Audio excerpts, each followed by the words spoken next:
150cc na ganito kaliit. Napakagaling na itong bagong labas ni Kymco, netizens, na $150i. Silipin natin yung mga specs and features niya. Tara!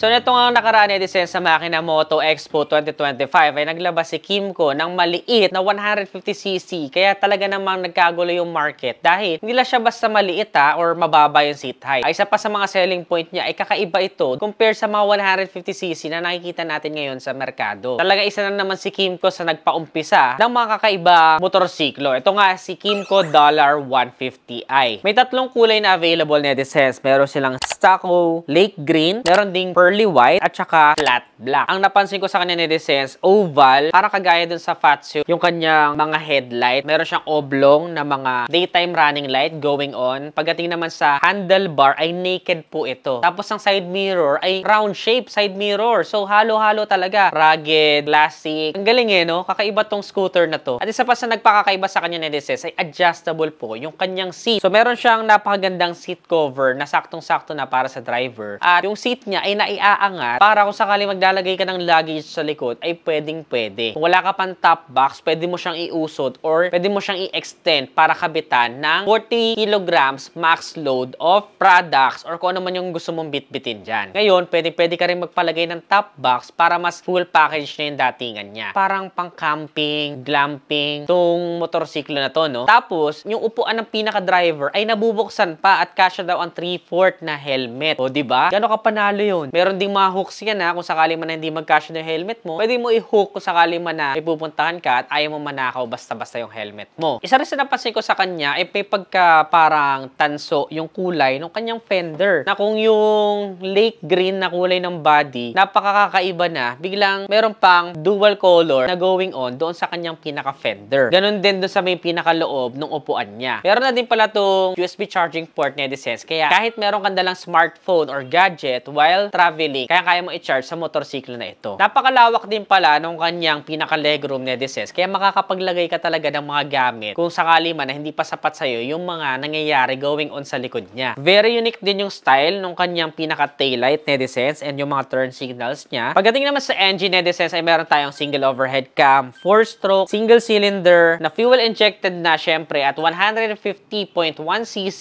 ang kanyang displacement, 8.5 kilowatts at 7,000 RPM na maximum power at 12.8 Newton meters of torque naman at 5,500 RPM. Air-cooled pa po ang motorsiklo na ito. Ayon kay Kymco, they want it to be budget-friendly at hindi na magdadagdag ng kung ano-ano pang mga maintenance every time na magdadagdag ka ng milyahe sa motor na ito. Which makes sense naman kasi under 200cc naman siya. So, it's still compatible with air cooling system. Kaya nga lang yung mga rider natin ngayon ay since may bago ng uso na liquid cooling system, hinahanap talaga nila na sana liquid cooled na. Pero me, personally, I don't see the difference naman between the two. As long as nagagamit at hindi nag-overheat, okay siya para sa akin. Napakagaan lang din nito dahil meron tong weight na 125 kilograms. Para sa 150cc netizens, magaan na yan At yun nga sinabi ko kanina, beginner friendly siya. Pwede din sa short rider, sa lady rider dahil napakababa ng seat height niya. Para nga isa to sa mga pinakamababang seat height sa 150cc category. Biruin mo, 745mm lang ang seat height. So kahit babae, kahit hindi matangkad or maikli ang legs ay kayang-kaya pong imaneho ang motorsiklo na to nang nakalapat ang paa. Panalo. We also have 8 liters of fuel tank capacity. Gano'n kagrabe yun netizens? 8 liters na fuel tank capacity. Napakalaki nun para sa ganito kaliit na motorsiklo, no? Tapos 45 kilometers per liter pa yung kanyang average fuel consumption. Matipid na rin siya sa gasolina. From point A to point B ay talagang wala ka na may re-reklamo, di ba? Kayang-kaya niya. No doubt. Meron naman tayong telescopic fork na suspension sa unahan. Naka-double swing naman sa likuran. Pagdating naman sa tire size ay meron tayong 110/70 R14 sa unahan at 130/70 R13 naman sa likuran. So 14 inches wheels sa unahan at 13 inches wheels naman sa likod. Ito pang malupit na netizens. Pagdating sa braking system, front niya po ay naka-disc brake tayo at sa rear naman ay naka Para naman sa wheelbase ay meron tayong 1,395mm at sa overall dimensions ay meron tayong length na 1,935, width na 720 at height na 1,065mm.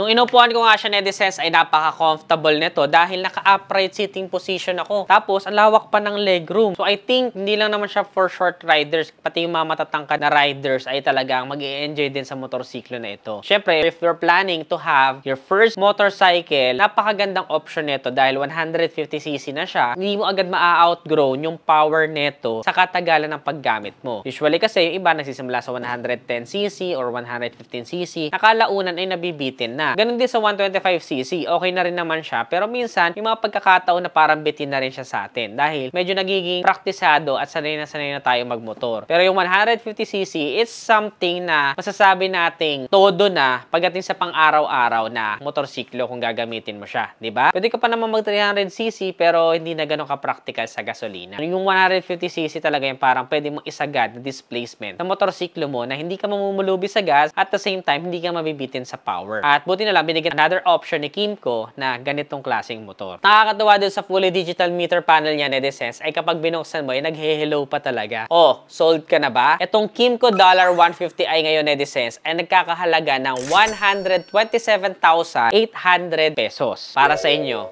sulit ba? Ano masasabi niyo sa motorsiklo na to, netizens? Nagustuhan niyo ba? Para sa akin, kung nagkakahanap kayo ng isang motorsiklo na talagang di mahirap maneho, di mahirap dalhin, pwede kang dalhin from point A to point B, eh nakakatuwa kasi unique sa kalsada to. So meaning to say, kapag isa ka sa mga first owner nito, malamang ay wala ka masyadong kaparehas pa sa kalsada. So if you want to be unique, the same time, you want a motorcycle na hindi ka tatamarin gamitin dahil madali lang siyang imaneho, very agile, at sana makapag-test drive tayo nito soon kapag pinahiram tayo ni Kymco. Gusto niyo ba mapanood yun, netizens? Make sure naka-subscribe and follow para mapanood niyo yung test drive review natin. Ano pa kayong mga ibang motorsiklo ang gusto nyo i-vlog natin sa next review? Comment nyo naman dyan sa ibaba. Meron ba kayong gustong motorsiklo na ikumpara dito sa $150i? Comment your suggestions below. Kung nagustuhan mo to, don't forget to give this video a thumbs up, subscribe. Again, this is Adriano. Always keep it cool, ride safe always.